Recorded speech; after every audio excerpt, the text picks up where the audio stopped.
North Carolina is hosting the Prime Minister of Japan tonight as we find out about $1 billion plan to bring almost 700 high-paying jobs here. Our Capitol reporter Michael Hyland is live in Raleigh. And Michael, Japanese companies are increasingly turning to North Carolina.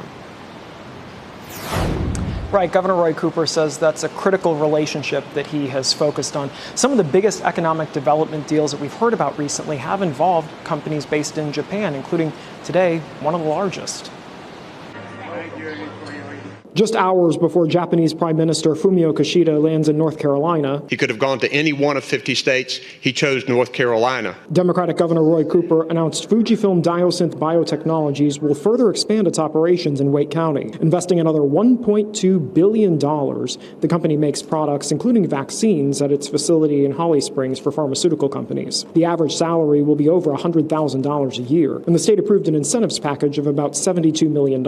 Everything seems easier here. We are, of course, under competition for people here, but it's always better to be in competition for people than be in places where you don't have support in the community. Governor Cooper will host the Prime Minister, taking him to Randolph County, where Toyota is creating 5,000 jobs at its EV battery plant. They'll also visit Honda Jet in Guilford County. We know that foreign direct investment is essential to putting money in the pockets of North Carolina families. About 30,000 people in North Carolina work for Japanese companies. Consul General Mio Maeda says this strategic relationship is key during a tense time internationally. Japan, the United States, and North Carolina shares a lot of common values, such as the rule of law, democracy, the human dignity, and so on.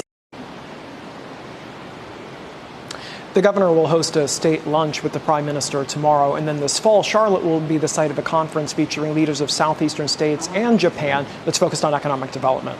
Live in Raleigh, Michael Hyland, CBS 17 News.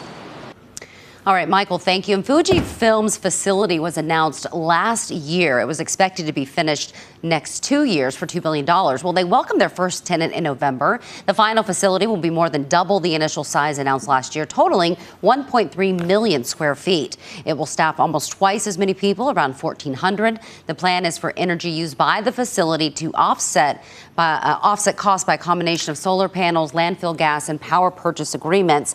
To see more about the expansion, go to CBS17.com.